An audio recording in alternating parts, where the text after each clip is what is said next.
This is Show 60, and I'm joined by the one and only King DX. And we're going to go over a few points from Final Round 20 that just happened last weekend. So, King DX, what is your overall thoughts for this tournament compared to last year? Oh, man. So, anybody who went to Final Round 19 knows that Final Round 19 was an utter clusterfuck. It just was. I mean, pools were super late getting out. People didn't get pools till like 2 a.m., 3 a.m. in the morning. Yeah, that was trash. I mean, there was like 1,000 freaking people there. I mean, like, basically, Final Round 19 was about as horrible as a event as I've ever been to, honestly. And to be honest, Final Round 18 kind of paved the way for Final Round 19 to be so horrible. So how was pools? How was tracking your pools and stuff in Final Round 20? So let me say that I'm really shocked that I'm telling you this. Mm-hmm. But Final Round 20 might have been the smoothest tournament I've ever gone to. So there were a lot of things that Final Round 19 did horribly wrong that Final Round 20 just completely fixed. And it's almost like baffling to understand. That's not trying to take a shot at anybody. I'm just saying, like, I was really shocked. I was like, oh man, like, you guys like figured it out. The first thing I noticed was that I ended up doing late registration. Now, when we talked about it last year, I said one of the things they needed to get rid of to make Final Round 20 a lot better was they needed to get rid of late registration. I just didn't see why it was there, because that's part of the reason things got so out of hand. You know, the staff was clearly overworked, and there was just kind of like problem after problem kind of going on. Final Round 20, the moment I signed up, what they did was they made me create a Smash GG account. It took me like maybe 5 minutes. The moment I paid, they had my pool, they had my time, and I was ready to go. That was a huge upgrade from last year, where, you know, I knew people who waited almost like 3 hours for the pools to start and things of that nature. Some people, you know, the day of at 8 o'clock, they're showing up to the venue trying to figure out when their pools are. I mean, it was almost like madness, like legit madness. So, like, seeing that was like such a fresh breath of like fresh air, man. It was just crazy. So just to give you guys a little context, my good friend DX has been to the last Evo, the last Final Round, the Final Round before that, and what was it? 2 other Evos? I think at this point I've been to every Final Round since, I want to say, Final Round 15. I've been to since 15? I believe so. I got the badges in there. I got you. Then I've been to every Evo for the last 4 years except 2015. I didn't go to 2015's Evo. Mm-hmm. And I'm pretty sure I missed 2015's Evo because I was really ticked off about the chaos that happened with the Ultimate Marvel vs. Capcom 3 pools from 2014's Evo. So you know what? I mean, I'm wrong. I either missed 2014 or 2015. But whichever one I missed, it was a direct result of the mismanagement of the rules with the Evo previously. Okay, so how was the competition this year at Final Round versus the competition from last year? So it's weird, right? So we're in season 2 now. I play Nash. I have a Pocket Colin. I said Colin, not Colleen. I know her name. And I also can play Akuma. Colon cancer. And also play Akuma. Because I'm playing Nash, and I decided to play Nash a lot because I just like to torture myself, apparently. I was kind of worried, right? I went in thinking like, oh man, like I'm gonna get in here. There's gonna be like so many like Lauras, and I was really worried, honestly. But turns out the competition was good, but it wasn't like OP characters. It wasn't like every match was a Balrog. Every match was a Guile. Even though I did get eliminated by Laura. You know, shout out standing medium kit, fucking bitch. But I felt like the competition was a lot better. I felt like the pools were a lot diverse. Now, in my pool, I had this really good Rashad player, John B, who ended up making it out in losers, and I had Mago. Also had Choco Blanca, who I was given the privilege to deport back to her homeland, which felt very good about. To be fair, I kind of really like being in losers, because once you're in losers, you know that everybody you beat is going the fuck home. And there's something about that feels good. Winners is like, oh, you get another chance. But losers is like, motherfucker, you out. I'm gonna shake your hand. That's the last hand you get to shake today. Like you do kind of feel a little bit good on the inside. It's almost like when you beat somebody online and they're laggy, and then you leave. Oh, and you still pulled the match out. Yeah, you win and then you just leave. You're like, fuck that shit, I'm out. Right. And then they send you a message like, why you run, bitch? It's like, cause I'm not gonna let your laggy ass have the pleasure of getting no points with your 2 megabit connection. Like, I'm not feeling it. So I feel like competition as a whole was a lot tougher this year at Final Round 20, but the entrants weren't half, right? So last year at Final Round 19, there were essentially I think about power. Should have did power. You think I should get a power grade? We'll do a power grade. So last year there were about 1,000 entrants for Street Fighter 5. This year there were roughly 470. We'll just say 500, roughly. A little less than half. Yeah, but because of that, I think the people who came were a little bit more dedicated. You know what I mean? Like, and that kind of made the competition just a lot more diverse as a whole, honestly. So, you said the competition was better and it was more diverse, but do you think that has also anything to do with the game's current balancing right now? I don't think it's necessarily because of the balancing. I just think people have had more time with the game and they're more comfortable. You know, with me, this is one of the first tournaments where I had absolutely no nerves. None. Like, no shaking. You know, I made sure that after every match, I kind of wiped my hands off on my pants legs, you know, just to make sure that if I had any type of sweat, it would come off. Man, 20 though, man. When I say 20 was so much better than 19, so when you were at 19, you remember when you wanted to get to your game, right? You had to completely, like, go through somebody, basically, to get your game. Like, you could barely even get in because there were so many coaches and all these different things going around and wait. Like, oh, my match is here. Yeah, I gotta sit here and wait for 45 minutes before I can sit down. Exactly. One thing they did this year was that they actually got rid of coaching. So coaching wasn't allowed. You couldn't like coach. Well, in a major tournament, I don't think that should be allowed. Period. Like, you know what I mean? Nah, I don't think. I don't really mind coaching. I think it just needs to be done properly. Like, I feel like coaching's okay, but you just need to have a good way of doing it. I would personally like to see that. I would personally like to kind of almost see a line, right, where it's like, here's a cutoff line. Nobody other than the player and the coach are allowed past this line. Anybody else who's in the pool, you need to stay in this little circle. We're gonna call it a pool circle. You stand your ass in the fucking 6 feet. You stand there. You wait for your fucking name to be called. You come out. The other people go back in, and then you play, and that way you don't have people standing over you. Now, I understand people want to watch, people want to know who they're fighting against, they want to get a good feel for their competition. I get that. But in terms of kind of giving you that privacy and that personal space, I'd like to see that. Because one thing Final Round does that Evo doesn't do, or Evo does that Final Round doesn't do, is that Evo has a headset for every station. Final Round doesn't. Their stream stations have headsets. That's actually good damage. Yeah, their stream stations have headsets, but that's it. So you kind of get into this weird situation where you're just like, I can't hear. You know, there's like a lot of noise going on in your background. Well, see, that's also part of the reason why I'm kind of like anti-coaching, because it's like, on one hand, I get it, but we're playing a fighting game for money. Yeah. And the tournament is already crowded. Yeah. It's like when you look at top 8, if you look at it like closely, even now, when someone go up on the stage to like kind of coach someone, they be quick to be like, yo, get up out of here. Yeah. And it should kind of be like that, period. I mean, come on, we got a lot of time to prep for these games. Exactly. And it's in a 500-man tournament, you and your coach, man, you doing too much. Yeah. But, you know, like I said, hats off to them. Regardless of what I would personally like to see from organization standpoint, they did everything right. Like I said, matches started on time. The refs seemed like they knew exactly what they were doing. People got DQ'd if they weren't showing up to their pools properly, as they should.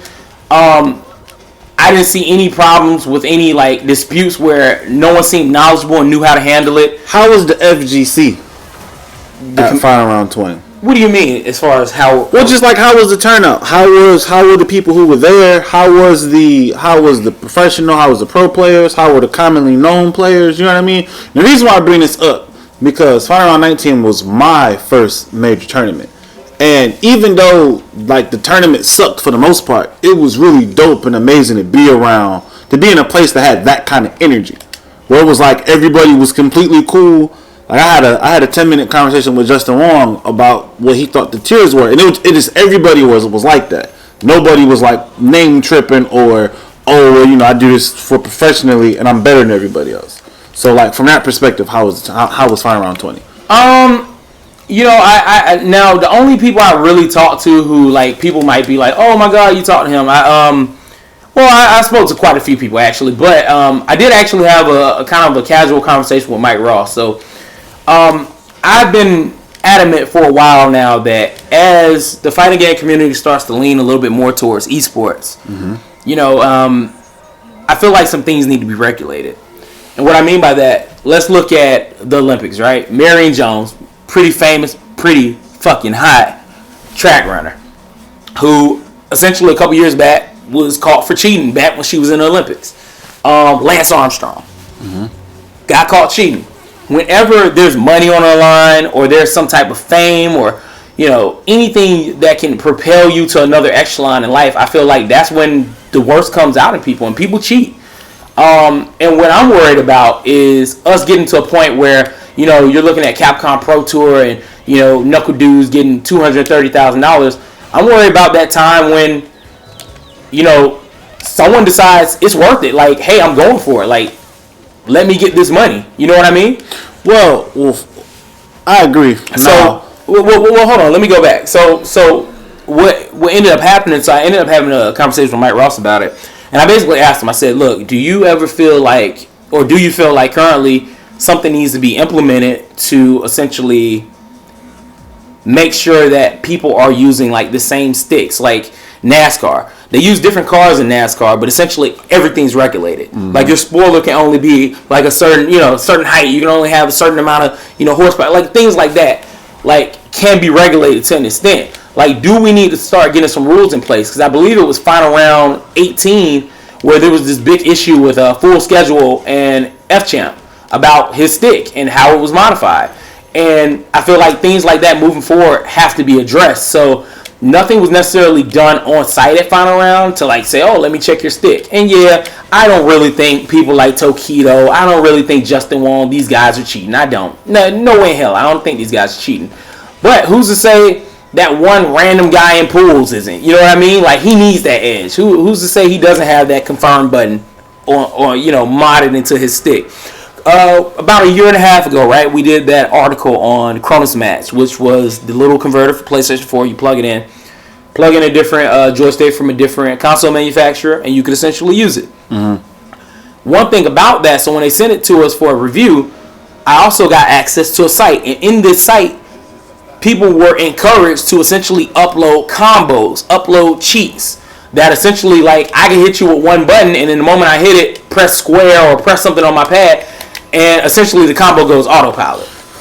So that's stuff that is a reality. That isn't something that's far away and it's not going to be coming to light soon. I'm actually surprised that people haven't done so yet. So I'm actually not. I feel like it probably has happened. We just haven't heard about it yet because no one's been caught.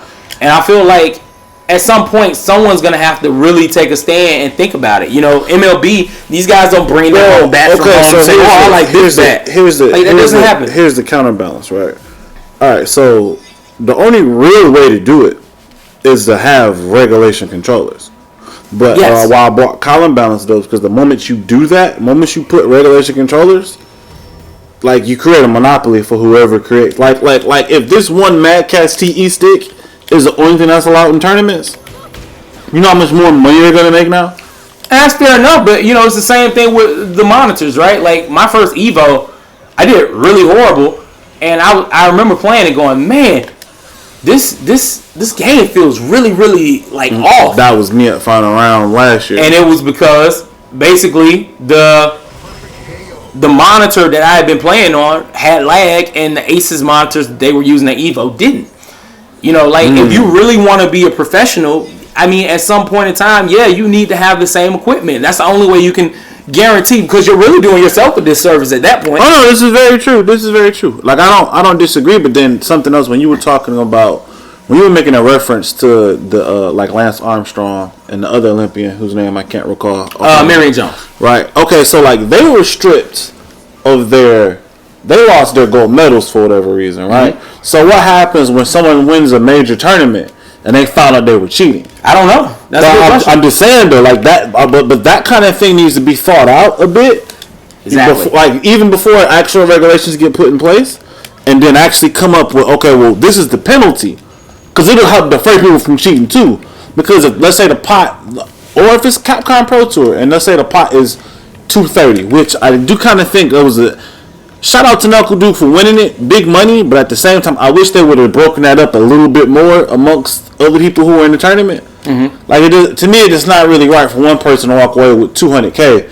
And but I'm saying, but other people who like second place, third place, fourth place, they got paid off, but it wasn't like they was getting 10, 20, 40,000. They weren't. They just didn't make as much as Knuckle Dude. They got paid, and I don't have those numbers in front of me, so I can't pull it up. But I remember it being the thing, at least amongst the commentators from that tournament. Yeah, like people were getting 1,000, not 20. I'm just saying, but the prize payout is also relative to people cheating. Yeah, it's very relative to people cheating. And you know, that's one of the things Mike Ross had to say. He said, you know, I think it's going to really become a problem once it happens. Once there's, you know, 500,000 on the line, that's when we're going to see it being an issue, and that's when, you know, kind of the community is going to come up in arms. But that isn't necessarily, you know, that doesn't really relate to final round, right? And we want to really try to mainly. We talking about the fight. We just talking about the FGC in general. Yeah, stuff but like that. but there's a few other things I feel like the tournament we should probably go over, because, you know, there were a couple things. So one thing that I didn't like was that I felt like the commentators were a little bit too close to some of the setups. So some of the setups were really, really, really close to kind of where the commentators were sitting. And from a noise perspective, kind of like a privacy perspective, I felt like they could have maybe done a better job of getting the commentators kind of away from kind of all the stuff that was going on during finals. That was at a major tournament, though. And I mean, that's fair. Like, the room itself was massive. So compared to like final round 19 at Atlanta Airport Hilton, they would have like 3 like different kind of like ballroom areas essentially. And in these areas, you have like different games. So you have like your anime in one room. You have like maybe Street Fighter in one. You know, maybe Marvel vs. Capcom in the other. So that was kind of like the thing that they kind of had set up. This room, it was only one room this time. So it was like, it was a lot different, but it wasn't ever, I don't know, it felt weird. Like I said, final round 19, you have 3 different rooms. Final round 20, you have one massive room that in the back of the room, they're selling food.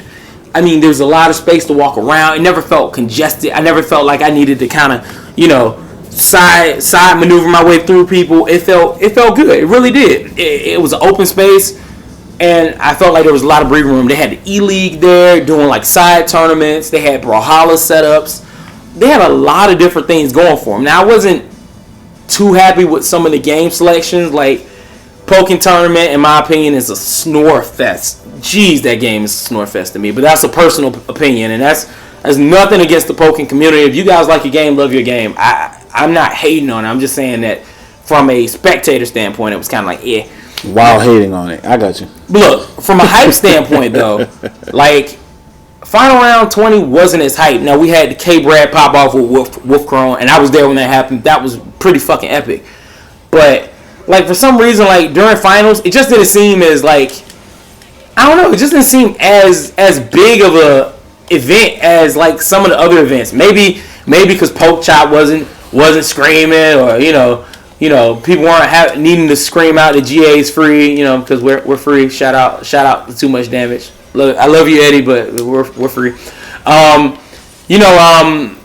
That stuff kind of makes the scene hype, and it just that for some reason some of that just wasn't there, and I don't know why it wasn't. It just wasn't. The tournament, though, like I said, man, it ran flawlessly. There were never any hiccups. Everything, man, was just as smooth as can be. It was smooth as silk, man. It really was. Now, I did finally get to a point around day 3 during finals where I actually went, you know what? I think I will actually enjoy this more at home. I actually left the event and came home and finished watching the whole event at home. And I actually had more fun, like, watching chat go in, just on, like, little things here and there, watching Itabashi do his thing with Zangief. I actually enjoyed a lot of that stuff more at home for some reason. I don't know why that was. Like, and I love being, like, in the middle of, like, this big kind of spectacle and watching this stuff live and, some of the side bets that happen from time to time. For the record, I'm never, ever betting on F Champ again. And I met F Champ before. He's a cool guy, man. But whenever I bet on that dude, he loses. So for Ryan's sake bad luck. and for my sake, I'm not betting on him anymore. Not. Because I normally do really good at betting against Noel. So if the tournament was so good, like you say it ran like smooth silk. This is one of the better tournaments you've been to. Mm-hmm. Why do you think you enjoyed going home so much for the quote unquote climax or the finale of the tournament? I don't know, man. There were ample seats. I never felt like I couldn't sit down if I didn't want to sit down. There was food there on hand. I didn't have any issues with parking. Like final round 19, man, parking is always a traffic. It's like that venue, that Hilton. Yeah, it's like you gotta pay to get in there. Then, Lord forbid, like you'll almost never find a parking spot. You'll drive around the parking lot for almost 10-15 minutes trying to find a parking spot. Even if you find a parking spot, if everyone leaves, you can't get out. You might as well park somewhere else and risk your car getting towed. Yeah, so final round 20, it was flat rate, $10 parking. I never had a problem finding parking spots. I think even if there was the same amount of turnout with final round 20 as there was for final round 19, it wouldn't be an issue. So, I don't know. I can't really put my finger on it. I think it might be more so that maybe because it was so open and there was so much extra space, maybe it just felt empty. Well, now, do you think? Now, I'm sure the change of venue was relative to the turnout they had last year. Mm-hmm. So, since as Street Fighter wise, there will have to the participation as it was last year. Do you think that's a positive thing for the tournament, or do you think it's a negative thing? And also, if there was just as many people as it was last year, do you think the tournament would have ran smooth?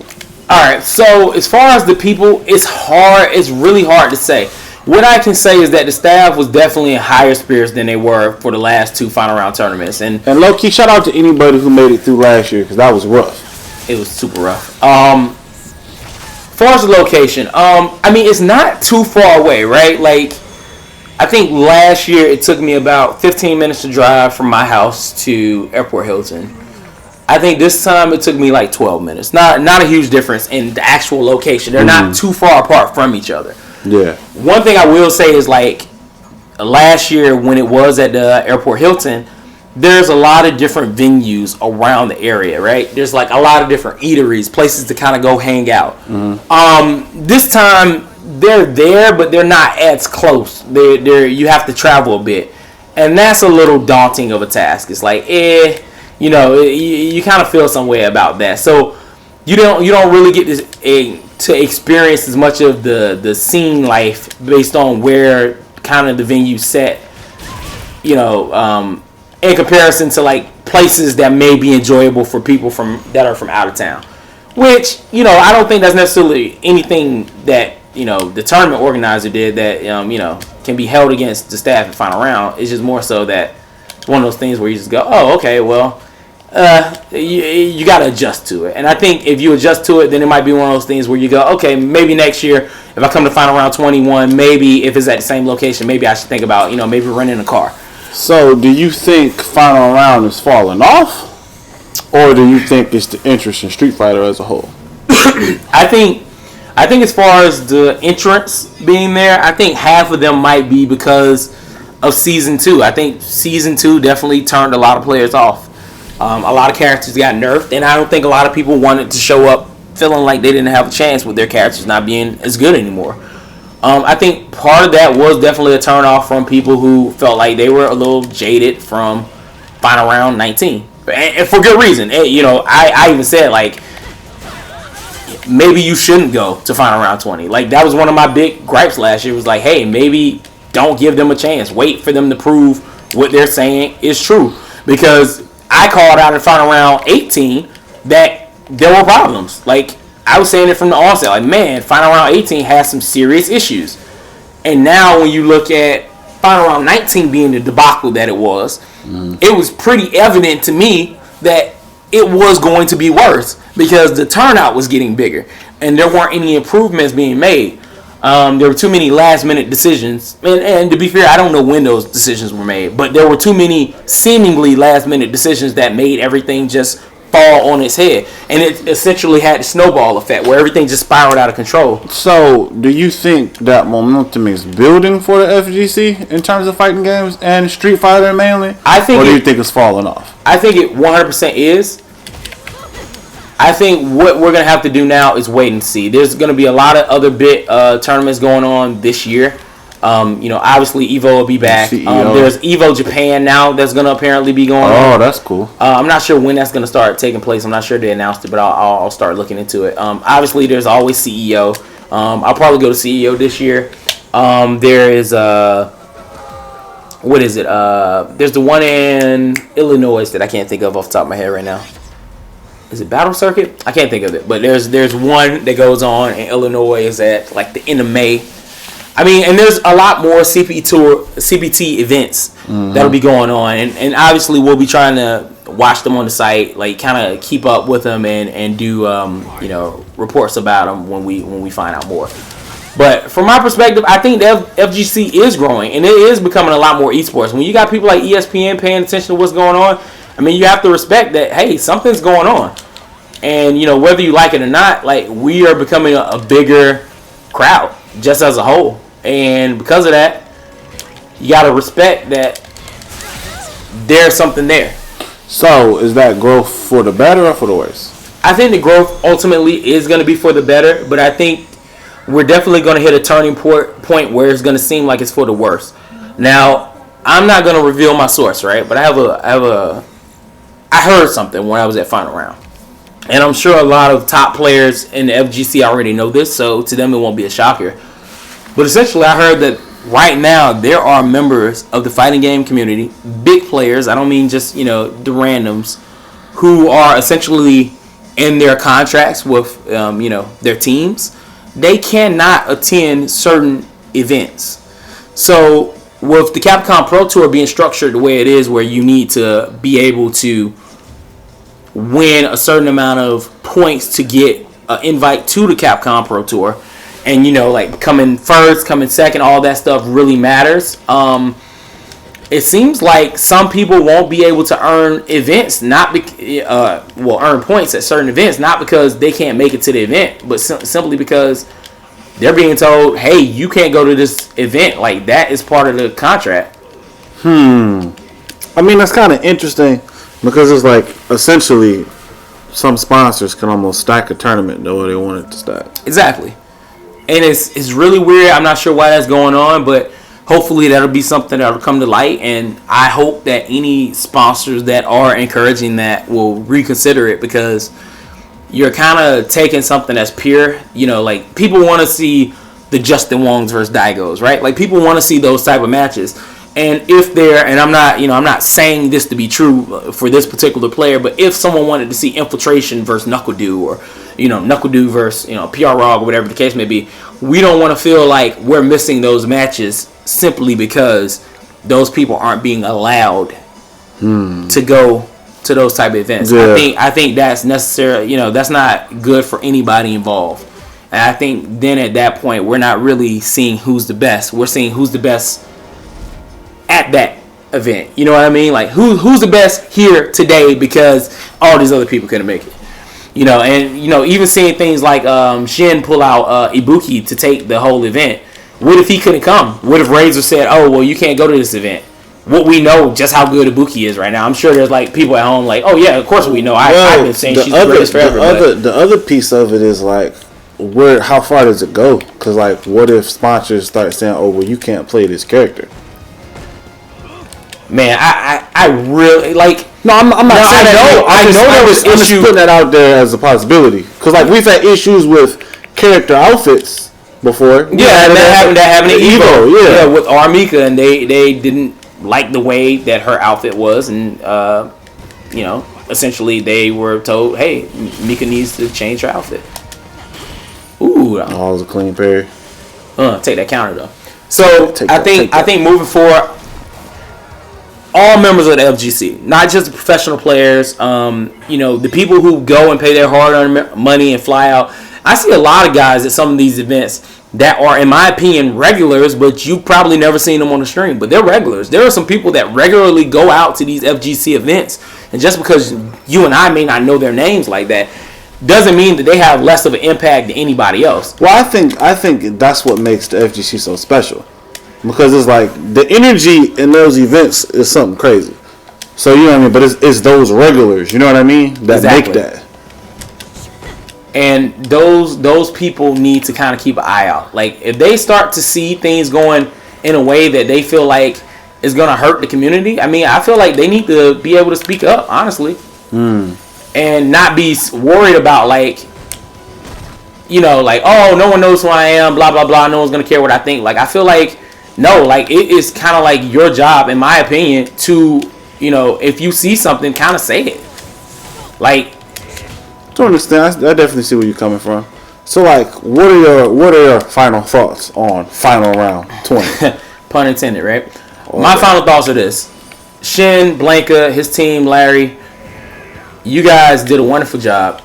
I was very impressed, and I was very happy to be there. I actually tried to speak to Larry. Oh, wow. Well, there goes all 27 stages, right? But I wasn't paying too much attention like I should have been. I think those guys did a great job, man. And I'm happy that they learned from the mistakes of the past. What I'm hoping is that Final Round 20 didn't have large diminishing returns like we talked about. Like, with there being half as many participants for Street Fighter 5, if you take into account the venue fee, if you pre-register, it was $45 times about 500 people. I think that's about like $22,500. Let's hope that number, like that loss in revenue, doesn't force the venue to be moved back to the Atlanta Airport Hilton, and that it doesn't deter him from wanting to keep these events going. Yeah, because that's like 40K from last year, just for Street Fighter alone. So, I mean, that's a huge decline, and hopefully, with this video, I'm really hoping that people who did not attend Final Round 20 will go ahead and come on back for Final Round 21. I think you're going to enjoy it, and hopefully Shin will keep everything the way he did it this time, using Smash GG from the onset, having everything ready to go, no waits, pools ran exactly where they should, floor was open, food was on hand. If he keeps it to the same level he did this year, I don't see a reason, and I don't see a way that people can walk away from Final Round 21 with any type of bad taste in their mouth. And with that, and Zangief kicking my ass, I think that pretty much sums up Final Round 20. Okay. So,